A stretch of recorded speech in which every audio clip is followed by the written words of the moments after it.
LeBron James, Tiger Woods, Beyonce, Venus and Serena Williams, they all have something in common. They have an agent. Now you need the corporate agent.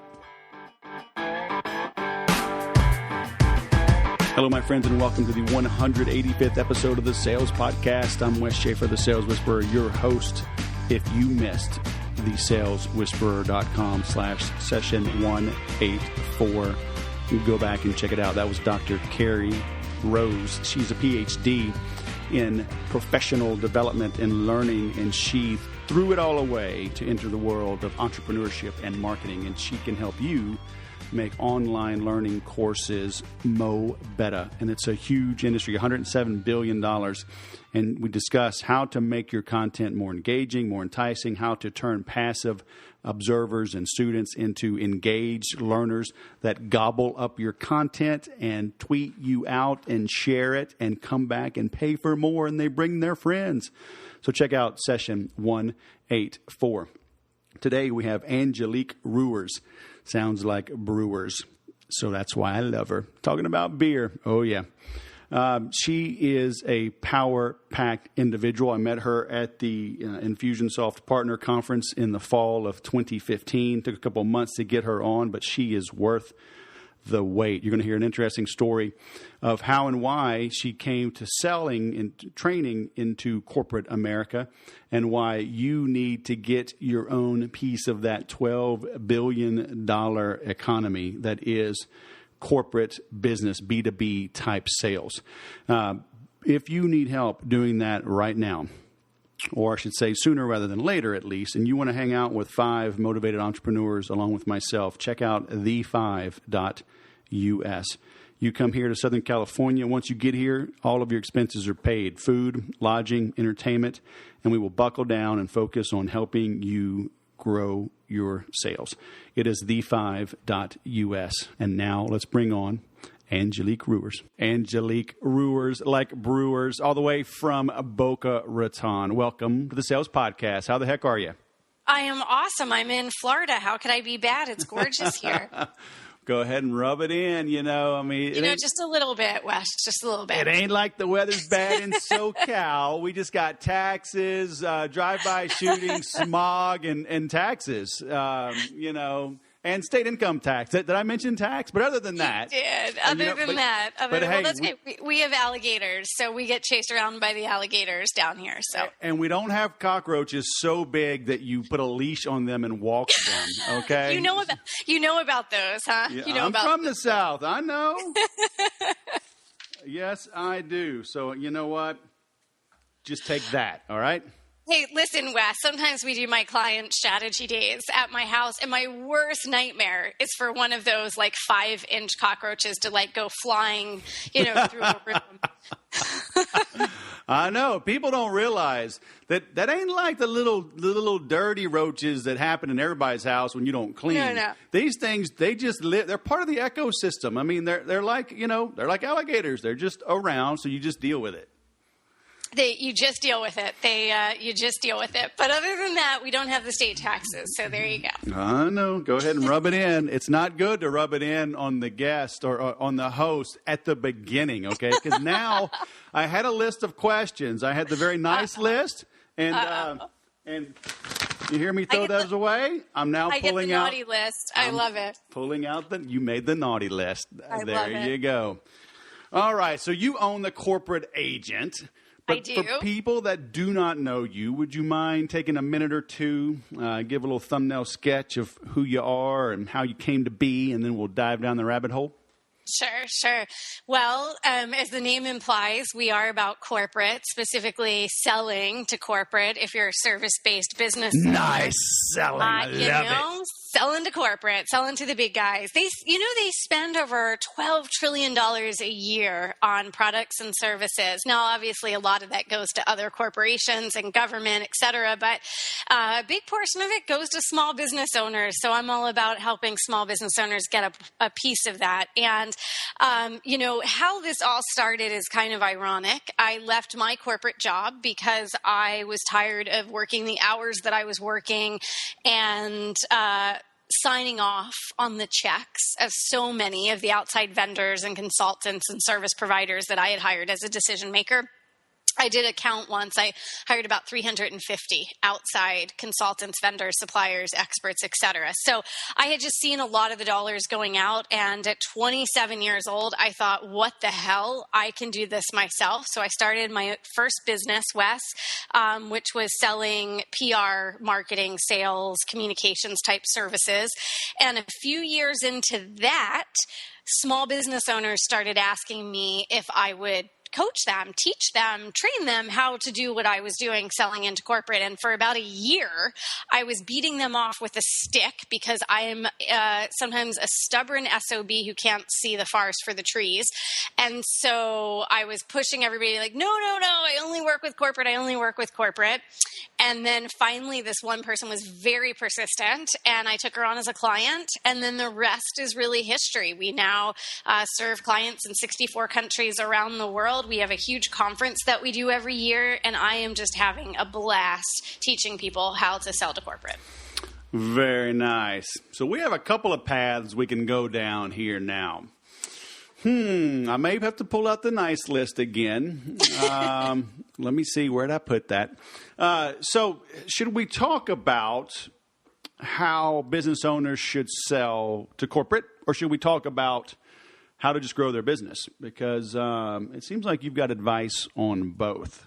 You know, I like both of those topics, honestly, because to me, one is really a means to the other, right? The idea when you go into business is that you are able to create the kind of financial wealth that you want to create in your life, whatever that looks like for you, and that you do it in a way that makes sense, that there's a blueprint behind what you're doing. And, you know, part of what I didn't say in that little intro there, Wes, is that one of the reasons I decided to take this on is because I had fallen into the online marketing blender. And my business had started to tank in selling to corporate because I started doing all of these things that didn't make sense. I was following the pack, if you will, right? It was like, oh, we need this funnel, and we need this, and we need that. And I took an entire year to build all this shit. Am I allowed to say that? Can I say that? You just did.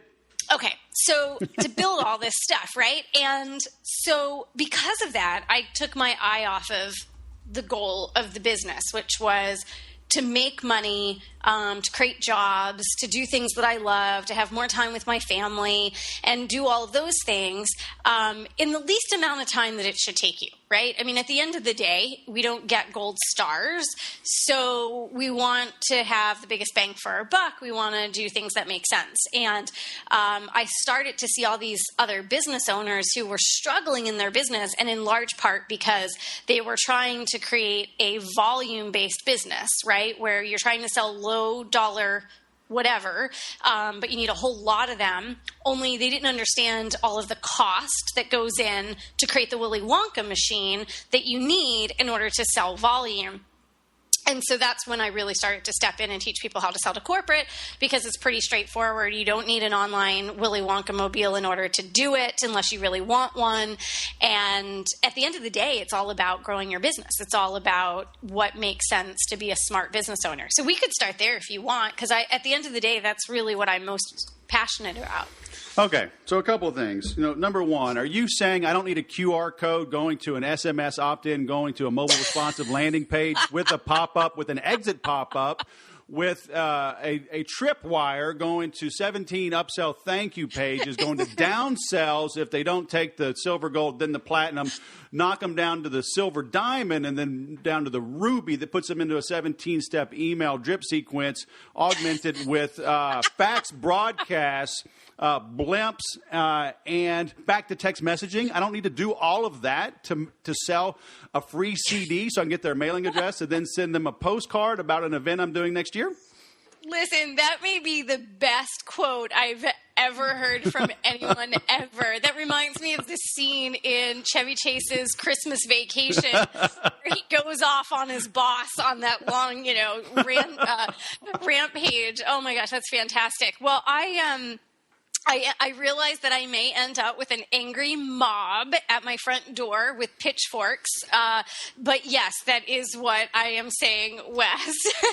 I know that you and I share a similar mindset around that. But yeah, that's what I'm saying. So I think, but we've somehow lost our, sense of reality, I feel like, as small business owners, right? And I really, really get passionate about that because people have in many ways kind of lost their minds. Yeah, they really have. And it's funny you bring that up because I've just literally this year, and this is only March, and probably only in the last month, really started shifting my own thinking and where is my focus and how am I going to lead people?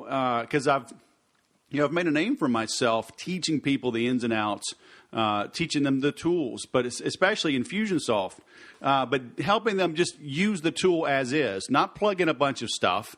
Use it the way it was built. But as I step back and broaden my own horizons, I'm realizing people that even that they're getting too bogged down in the weeds. I got to lead people to see the bigger picture because when you're motivated, you'll figure this stuff out. And people, they're too much in the weeds and they will never get out of that Willy Wonka treadmill. I always remember George Jetson on the treadmill. Jane, stop this crazy thing. He just gets stuck on it and can never get off. And I feel like that's how everybody is. Right? I mean, are people just going crazy? I think what has happened is,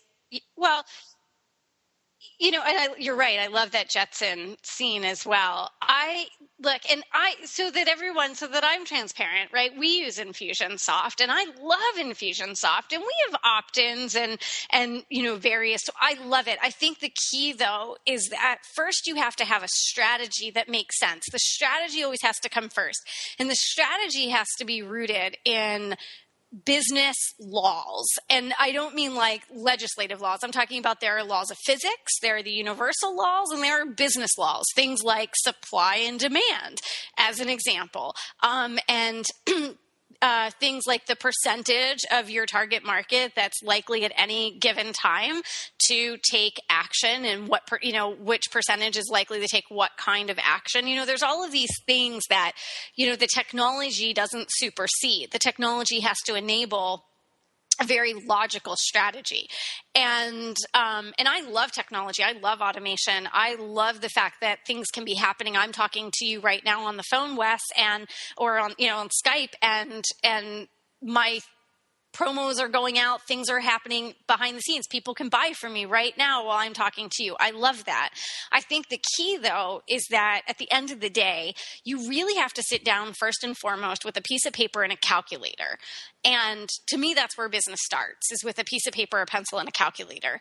And thinking through what is your financial goal and how are you going to hit that number? How many sales are you really going to need? And then depending on who you're selling to, what the dollar amount is that you're selling, and it's not always going to be exactly the same. With corporate clients, it might be $5,000, it might be $500,000. But having a general idea of how much you're selling and where you're going to be comfortable selling, and understanding what your overhead is going to have to be on that, and understanding what your reach is going to have to be, and that there is a cost to your reach. Reach isn't free. We have this idea that because there's social media and we can put up a website on Squarespace or what have you, that suddenly we have all of this free reach, when in fact we really don't. In fact, it's harder than ever because it's so noisy out there. So really making sure that you're just always starting with the pencil and the calculator and a piece of paper. And I feel like that's the step that so many folks miss. Yeah. I've got a thing, I call it process before login. And you would love it, being a Brewer fan. I made it look just like the Pabst Blue Ribbon login, I love it. But so it's PBL instead of PBR. I love it. And it's like, before we get into the clicky clicks, what do you even want to have happen? Mm-hmm. Because people want to talk software. I'm like, how do you even know that's the right software for you? I'm happy to sell you Infusionsoft or HubSpot or whatever, but how do you know it's right? Maybe you just need Aweber. What do you want to have happen?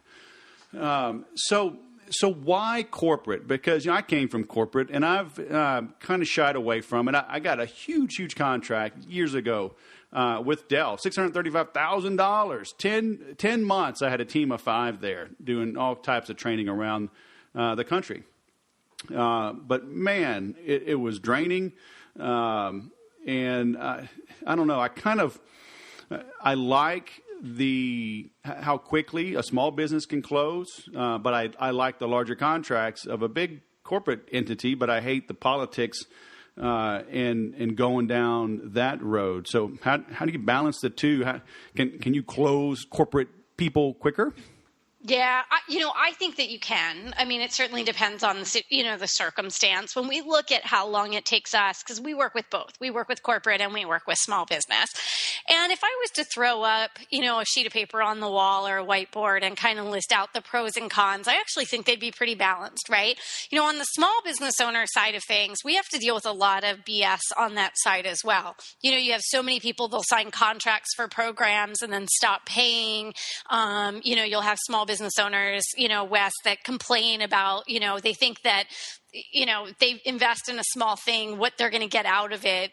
There's just no kind of balance of reality of like, well, look, if you've never been selling before and you've never run a business before, probably like one training program isn't going to cut it. Like, this is a big deal running a business. There's an awful lot to learn. So you really do have, I think, quite a number of frustrations on the small business owner side of things about expectations, about payment, about the ability to continue to invest, because so many business owners don't follow through on what they need to do to be successful. And so what happens is, if say you're a coach or consultant selling to small business owners, a lot of times you have a lot of churn in your customer base because people kind of leap to the next bright, shiny object. They really will jump around and keep trying, looking for that different magical solution that's going to solve all their problems, when in fact the biggest thing they need to do is just pick up the damn phone and make some sales calls, right? So you've got kind of some positives too working with small business owners. I happen to love small business owners. I love their passion.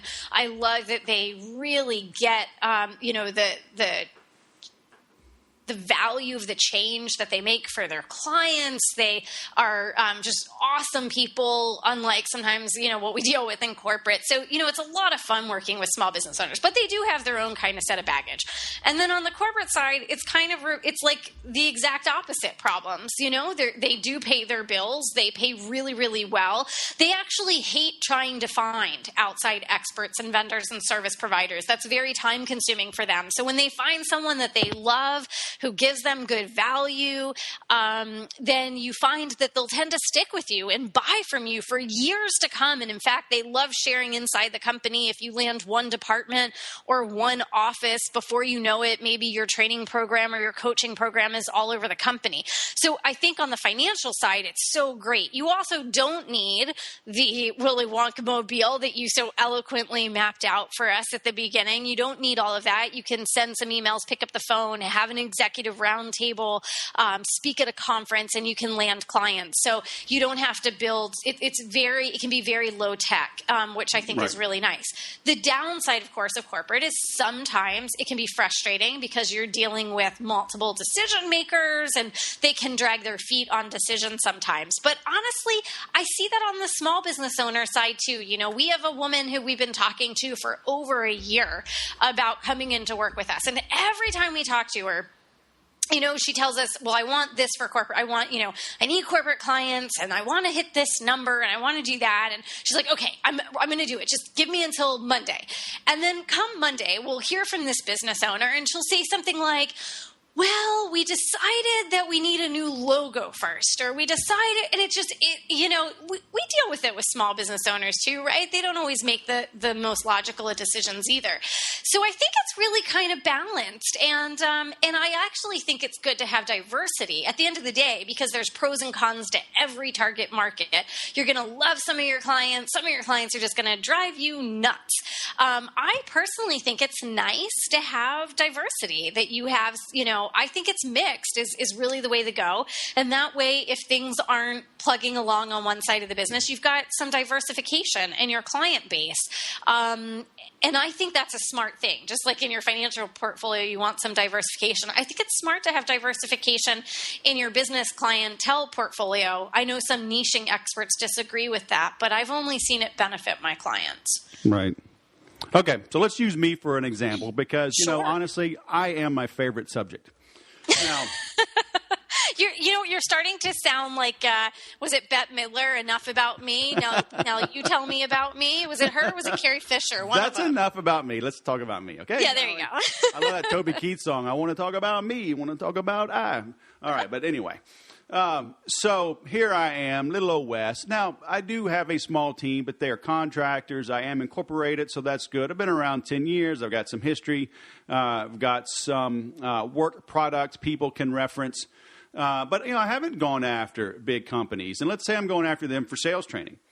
Are they going to want me? Are they going to want... will they be happy with a team of certified Wesses? Do they want online tools that others can access when I'm not there in front of them? How? Because I know people have those questions. And honestly, that's why I haven't really gone after it, because I think I've got to produce all these additional supplemental complementary resources. And so I haven't gone after the larger clients. So Sure. tell me why I'm wrong.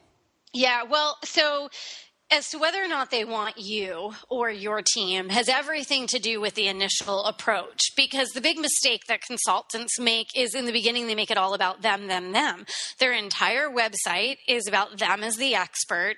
They write I from the beginning, and everything they do in the initial conversations with the initial prospecting, reaching out, their PowerPoint presentation, at the conference they're speaking at, it all makes it seem like it's them. And so then when they get to a needs discovery conversation with the client's like, well, wait a minute, what do you mean it's not you?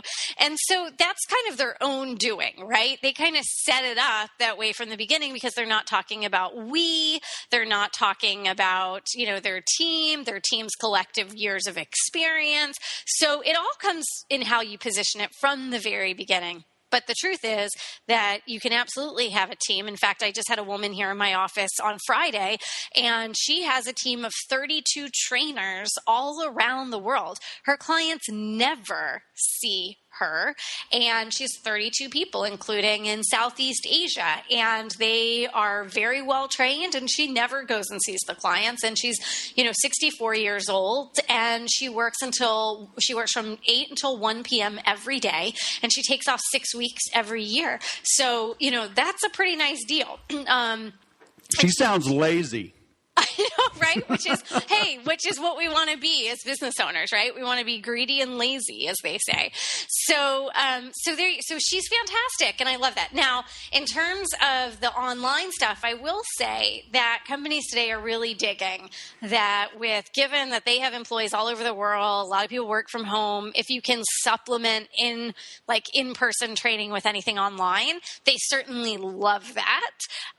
So that's always a nice addition. I also point out to people, Wes, that you don't have to go after the Fortune 500. In fact, there's about 150,000 companies that are in that kind of middle space of about 1,000 to 10,000 employees.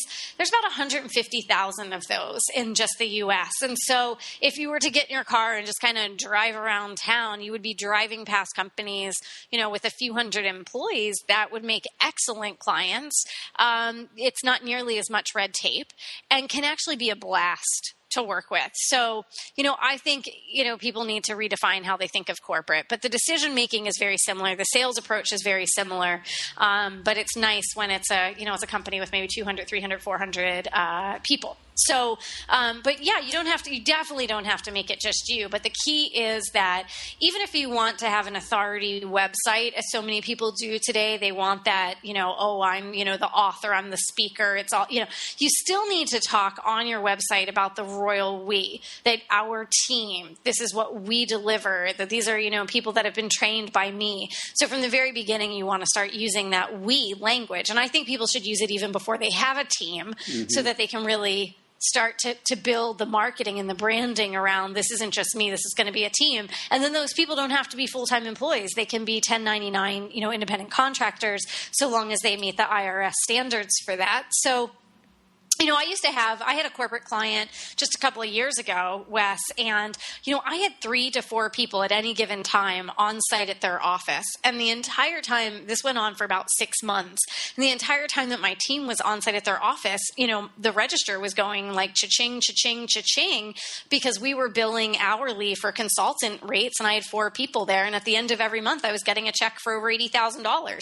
So that's not a bad thing to set up in your business. And for me, I think that really offsets some of the hassle factors. Right.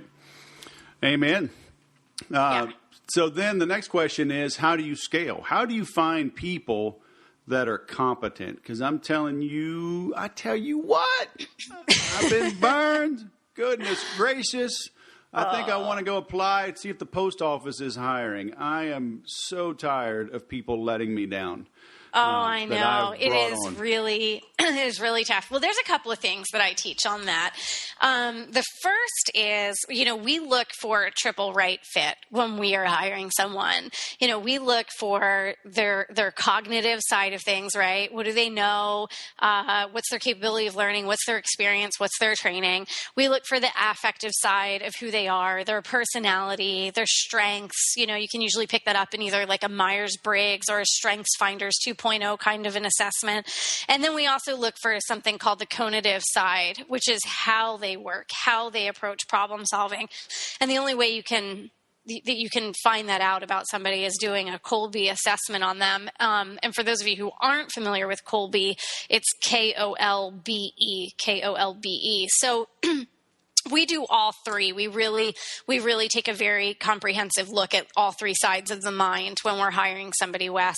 The other thing, though, is my favorite people to hire are people who came out of the corporate consulting world, places like Accenture, Deloitte, PwC, Booz Allen, McKinsey, even SAIC, and places like that. So I think if you can find someone who came out of the consulting world, to me, I almost wish every business owner had to do a few years, kind of like, boot camp, but over in the consulting industry, because you really learn how to work with clients. You really learn how to meet deadlines, go the extra mile, do whatever it takes to get things done, deal with the complexities of dealing with, clients. And so I'm a huge believer in pulling people who are ex-corporate, particularly ex-consulting industry, because I really think it puts them through a rigorous training that can't be duplicated anywhere else.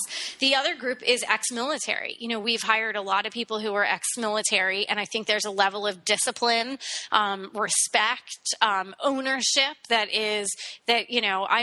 we are huge advocates for our veterans. We're huge advocates for those who are serving in our military. All the men in my family have served in the military. My vice president of my company went to West Point and was Army and served in Germany. West Point. Oh my God. Yes, I know. Are you Navy? Let me guess. You're Navy. No, I can use big words. My knuckles do not drag. Clearly, it's the Air Force Academy. Okay, far superior. Okay, so I'm just saying. Well, anyway, yeah, so West Point. But we're huge advocates of those. And I think that like one of the most underutilized resources right now are our vets. They have so much experience. And I really think that the work ethic and just the strategy and, so for me, I'm just a huge advocate of hiring vets. And, right. And I think, the one thing that you have to be willing to do if you're going to hire someone who is a vet is to understand that, their resumes are not always the easiest to understand and to read, but there are experts out there who can help you with that, and a good old-fashioned conversation with them to get them to put into plain English what their job was while they were in the military, right. Because a lot of the terminology that's used, doesn't make sense to those of us who are not military. But, I came out of the defense industry, Wes, right? So. Right. a lot of the most brilliant people that I worked with in the defense sector were all ex-military. And so I have just a huge appreciation for that group. So those are my two favorite folks to hire, the ex-consultants and the ex-military. And how do you bring them on? Do you bring them on as a consultant first and then an employee, or are they always consultants? The folks who I have who serve clients are always consultants. They're always 1099 independent contractors. Now, we do have employees on my team. We have legitimate full-time employees, paid vacation, healthcare, retirement savings, the whole 9 yards. So I do have full-time employees. They're really, though, my operations people, right? The behind the scenes people. In terms of client service delivery, I really always hire independent contractors. And I have two reasons for that. One is you're never going to have a perfect pipeline that is completely flat. You're always going to have dips and valleys and peaks in your pipeline. So I really like the flexibility of having folks who can ramp up or down, and that I'm not paying people to sit on my bench. You do not want to be paying people just to sit on your bench waiting for work to come in. So that's reason number one. Reason number two is because I really like for my folks to still have to go out and fish for themselves and not just wait for me to serve up, business on a platter to them. I like keeping them sort of in a place where they still have to do some of their own business development, go out and create some of their own, gold, if you will, because that keeps them really on the edge of their game. Right. It keeps them really with their ear to the ground about the trends that are happening. I really don't ever want to create a bench of people who are kind of entitled and just waiting for me to bring them work to keep them busy. So that's just my own personal philosophy. I will just say, because I'm not an attorney nor am I a tax accountant, that these days you have to really understand the IRS rules around who needs to be an employee versus who can be an independent contractor. And you really need to follow those because the IRS really does watch it today. Yeah. Well, how much, you get some experienced person coming from one of the big accounting firms or consulting firms. How much are they on site with the customer, just doing what they do versus delivering the corporate agent way of doing things? And how do you get somebody that's good and force them, if you will, to do it your way when they are experienced? Well, I think the first thing is to really understand why they're leaving or why they left corporate to begin with, because that really tells you a lot about who they are. If they left because they wanted better ways of doing things, they really got tired of the answer, well, we're doing it that way because we've always done it that way, and they're really eager to have a bigger impact, really to have more of their work matter. Those are all really good signs. And then, from there, I think as a leader of your company, have to set very clear expectations about what is a non-negotiable versus what's negotiable. And I think that for me, some of the best ideas for our company and also some of the best responses for our clients, some of the best results that they have achieved have actually come from me finding really bright people who understand how to get an end result and giving them some leeway to be able to bring the experience that they have that I don't have. So I think it's a balance, right? I think it's a balance between number one, you really have to find people who have the right affect, who understand that you're the boss. But I also think it's about understanding with your team what things are non-negotiable. Where are you, look, this is our methodology. We are going to follow this, but here's where I'm open to you bringing your own magic to what we're doing with our clients. But that's something that I don't believe is any different than what certainly I had to deal with when I was a leader and decision maker in corporate. By the time I left, I was running a pretty big team. I had a budget. I had to figure out how to motivate those people and keep them on task, but also allow them to feel empowered. And it's how I am with my team internally as well. So I think that's one of those leadership dilemmas today. There's two things that are really not taught out there as much as they should be, Wes. Everybody today talks about marketing. They all talk about sales. You can't swing a dead cat and not hit another article about client attraction or conversion rates or lead gen or building your pipeline and all of that. But the two things that really don't get taught to most service-based business owners, people who are self-employed professionals, are number one, financials, really understanding financially how to run a business, how to read your balance sheets, which reports you should be looking at, how to do financial modeling and planning out. Most service-based business owners, coaches especially, don't have a background, in finance. They don't have an MBA. So there's kind of a real business acumen that's lacking on the financial side. And I think the other piece that's really lacking is understanding how to build a team, how to hire people, how to fire people, how to interview people. It's one of the things that we do for our clients, and yet it's interesting because so few business owners are willing to actually pay, right? Like most business owners don't want to invest in going to an event about that or hiring a consultant to help with that. That's not like the fun part that they want to focus on. But really, at the end of the day, when you look at the real, entrepreneurial greats out there, the people like the Richard Bransons of the world, if you ask them what their real genius is, it's not in sales and marketing. It's in building and growing and leading a team. And I know it's not as exciting to talk about, but it's really the thing. Most people have their foot on the throat of their own business because they don't know how to build that team and grow that team and motivate that team and financially reward that team. So yeah, it's a big issue. Right. Very nice. Now, earlier I was watching one of your videos. I think it actually was a testimonial. You're talking about how you kind of had a mindset shift and you went from, monthly income became weekly income and weekly income became daily income. And asking for the order and raising your prices and being comfortable talking about higher ticket items and making those big ticket item sales faster.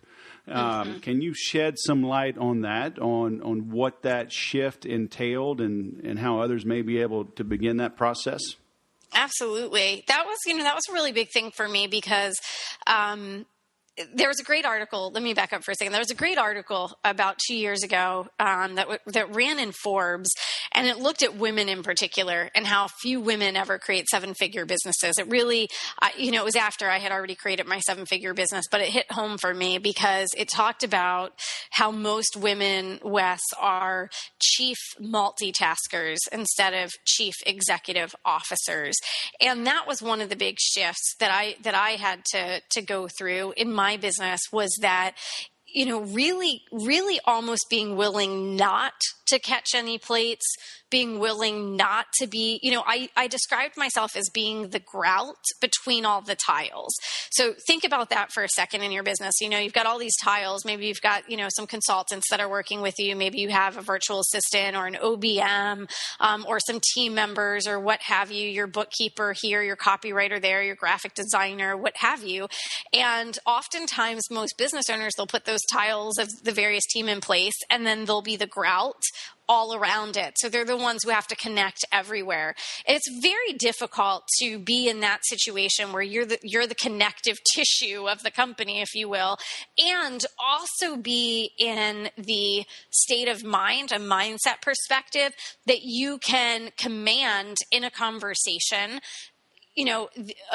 a figure of $100,000 or $200,000. It's very tough to go from, being in the weeds of your business to also being the same CEO that can have a conversation with someone and say, yes, if you want to work with me privately for a year, the investment to do so is $100,000. And to not have a double binding message that you're sending when you say that, you're saying it, but there's a big part of you inside that doesn't believe you're worth it. You don't believe that your services are worth it. So I think that's part of it. I think another part of it is you really do have to be good at what you do. I think it's bullshit that people, have just been taught to raise their prices, and they really haven't proven what they can do. Maybe they made it work for them once, maybe twice, but they don't really have that body of evidence, of experience behind them. That's number two. And then the third thing is to really understand value-based pricing, that if you are good at what you do, it's not about them spending that money on you. It's about them making an investment in the expertise that is going to allow them to generate a pretty significant ROI. I think then the last piece of it is understanding that adage that you're responsible to your clients, you're not responsible for your clients. And I think that's really hard for a lot of folks because they really worry about their clients liking them. They're really part of why they do what they do as a consultant, as a coach, as a service provider, is for the recognition that their clients provide to them. They're really in it at the end of the day, more for the gold stars than for the gold bars. So they really just they want so much to please that client. And they just want that client to love them and to say, wow, you did such a great job, or to basically say, yes, I like you because I'm willing to hire you. And so when you're in it for that appreciation and for that approval, if you will, of the clients that you're serving, and you're in it for their approval, it is very, very hard to increase your rates. So that for me was a big mindset thing that I had to recognize first and foremost, that I was putting too much credence on the approval from the clients, getting those gold stars, being told how awesome, oh, this is so great, Angelique, and really, moving more into a place of understanding that I need to be the CEO of my business, and what they're paying for is not me. They're paying for the result that they're going to get because of working with me, and being able to separate those two things. But that is not easy to do, right. But that's a big one. Well, it worked. I mean, when we met, you were so mean to me. You didn't care anything. And I was like, I got to talk to her. I mean, it was crazy. Y'all listen to her. She's mean, but she's right. Okay. I love it. I love it. Listen, that's probably the other reason I love corporate too, right? Because I'm very direct to and I know that sometimes that's not a good thing in the small business world. But I think today there's a lot of sugarcoating out there. And at the end of the day, we have got to be smart as business owners. We have to really get our heads around what it takes to be a business owner. I'll share this with you. A couple of weeks ago, I was talking to a group of my clients, Wes, and I was trying to convey to them how we are raised from the time we're very little to put so much value on our effort. Our effort. It doesn't matter unless it's good. It doesn't count unless it was hard work. It's like just that idea of putting in lots of hours and making everything hard. It's really ingrained in us from a very young age. And I remembered something that I had forgotten for most of my life, but I'm sure it's down there. It's definitely it's definitely part of who I am today. Anything that happens to us as kids always stays with us. And when I was in the 4th grade, I was maybe 10 years old, something like that. And I was one of those, teachers' pets, straight A students, always had to get on the honor roll kind of a thing. And that first quarter of my 4th grade year, I had a death in the family, and it was the first time I had ever experienced a death of anyone close to me, and it was completely sudden. And not only was it in my family, but she actually worked at my school. She was my aunt, and she volunteered at school every single day. She was on every one of my field trips as a kid. All of my classmates knew her, loved her, like the teachers knew her. So when she died within a few days of getting sick, it blew everybody's mind. It was really, really traumatic. And when the grades came out at the end of that quarter, I had gotten straight A's, but they also gave you this number grade next to your letter. So you'd either get like an A1 or an A2 or an A3. And the number had to do with your effort. And I remember the teacher gave me I had received all A's, but I got all of these 2s for effort because it kept me off the honor roll for the first time in my entire life as a student. And I remember it was so crushing. And it was because they felt that I didn't try, even though I was able to get the result of an A with my grades, with the tests and the quizzes and the homeworks. They didn't feel like I was working hard enough to get the A. And so they gave me all these 2s. It kept me off honor roll, and it actually created a chain reaction that was not a good thing for the next step of my student career. And I remember that was kind of, that left a scar. And I think as kids, that happens a lot. Like we're taught over and over and over again that it's not just about if we get a result. It's about how hard do we work to get the result. And then we become business owners, at some point, and that really sticks with us. And so we make things too hard in our business. We keep too much on our plate.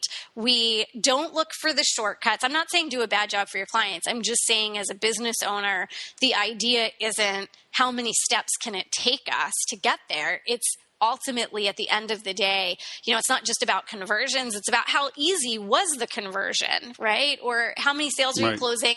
And how easy is it to do it? And I think that as business owners, those of us who grew up in the middle class, that it's really, really something we have to spend more of our time. And that was one of the things that over the last few years, from a mindset perspective, that I've had to put a lot of time into. Yeah, it's interesting you say that because people will come to me to do copywriting and they'll want like an email series and, tied to a lead magnet. And I'll write a short lead magnet and I'll write a short. I may write many emails, but there'll be many short emails. And they're like, that's all? And I'm like, why are you making this so hard? And let me ask you something. How many 3,000 word emails have you read on your iPhone? Because that's where 90% of your readers are going to be reading them. Exactly. It's like, are you really taking a step back and seeing this? Or are you just seeing, like you mentioned to earlier, everybody else is doing it, so they think they got to do it. And they think it has to be a certain way instead of really measuring it and saying, is this effective? And just, making it easy, repurposing what you already have created in your business. I mean, I have clients who, when we start working with them, they have a freaking library of content that they've created, programs that they've created. They tried it once. It didn't immediately sell. So they go out and they create more content, more programs. They have, all sorts of content from when their business was on, version like C, and they're on version G of their business now, and they just basically throw all that other stuff out the window. I think there's just so much room for efficiency, repurposing things, really making your life easy as a business owner. And it's something I have gotten obsessed with. But, it takes time. You really have to reprogram your brain on this because from the time we're kids, it's not what's emphasized as important. And so I actually play a game with myself. Every morning, I ask myself, what could I do to make my life easier today? And I actually make that one of my very first questions that I ask before I touch email, before I get into my task list. I've just developed this morning habit of what are we going to do today to make life easier? And, it's amazing how when you ask that question out loud to yourself, how many answers you'll actually have to that question. Right. Yeah, that's awesome. Very nice. Well, I appreciate that little bit of insight. So I may leave it at that. But usually I ask my guests to, imagine our listeners are somewhere where they can't take action yet. Maybe they're listening to this at the gym. They're on an airplane. And I like that one question right there. What can I do to make my life easier today? I'd say go do that. But what would you have them do as soon as they can get to a phone, get to their computer, get to a pen and paper, after listening to this, what would you have them do to make this podcast a success for them? Well, I think the first thing that I would have them do is really write down a list of every single thing that they're doing in their business, everything that they're doing, and then draw a line under that and write down a list of everything that they wish that they were also doing in their business. Because that's, it's not enough just to look at what you're doing. The truth is that there's even more that you want to be doing that you're not already doing. And so you need to understand what that whole universe is, all the stuff you're currently doing, and then maybe there's a book you want to be writing or media interviews, or maybe you want to have a podcast like this awesome one that Wes does, all of those other things that you want to be doing.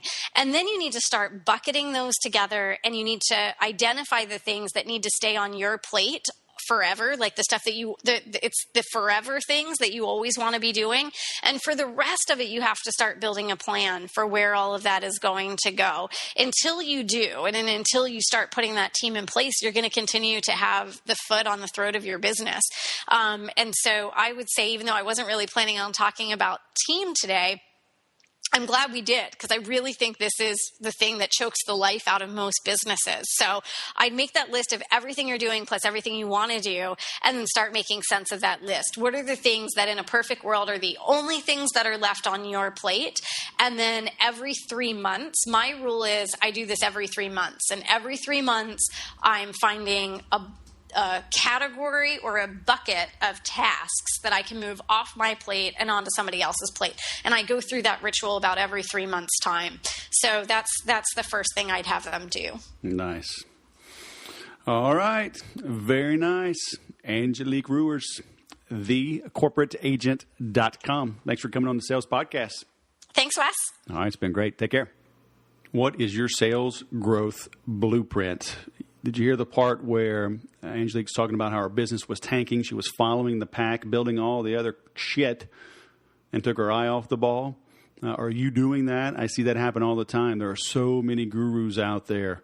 And she talks about how it is hard to get your voice out there because there is so much noise. So are you following the right people, giving you the right advice? Are you doing what it takes to stand out in this noisy environment? Are you shying away from selling to corporate clients? I know I personally have not gone after them in the last several years. And so I am reevaluating that as well, working on a new sales training program, a new keynote talk, and a more professionally produced video training. You know, talking about Dr. Carrie Rose from last session 184, talking about online learning and e-learning and courses like that. It's a huge business. And now hearing Angelique talk about, selling to corporate, it is harder. Okay. It's what you'd call a complex sale. Multiple people have to buy in. It takes multiple touches, multiple meetings. It could take weeks and even months, depending on the size of the deal. It could be a year. So it's a little bit harder to get into, but the nice thing is once you're in, it's harder to get kicked out. If you're producing results, if you're delivering great content and great value, they will keep you for longer at higher dollars. So everything's a trade, everything's two sides to every coin, but it's certainly something to be looking at and to consider. I love how she talked about, be greedy and be lazy. So what can you do to maximize your profit? Because that's what you're supposed to do as a business owner. So really take a step back, look at what is going on in your business. Look at some of the points she brought up as well on how to hire. I know I'm paying particular attention to that. I just had Micah Mitchell on. He's going to be in episode 188. He has stuck with contractors for his entire time, as have I. And I like the way that Angelique talks about her people are still mostly contractors. It helps smooth out the peaks and the valleys. But still, I love how she's hiring ex-military, looking for that discipline, for that respect. But as always, hire slow, fire fast. So this is a little bit longer episode because there's just that much to talk about. Angelique is all this and more. Okay, if you ever met her in person, you would understand why I wanted to have her on this episode, because she's got great content, great ideas, great energy, great insight. So pay attention to what she has going on. Next week, we've got a crazy smart guy, Nathan Chan, the owner of Founder Magazine.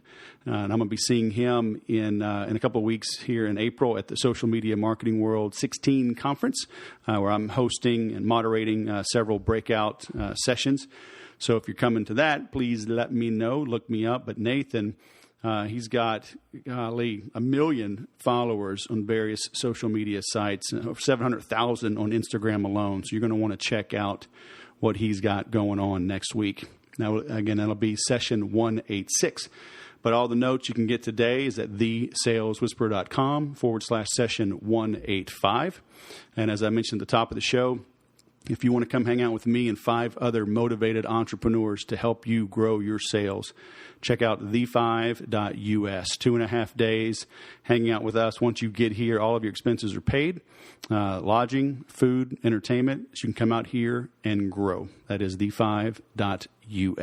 If you like this episode, please share it, comment, and leave a 5-star review on iTunes. It helps it bubble up to the top so others can find it. And as always, remember to sell different.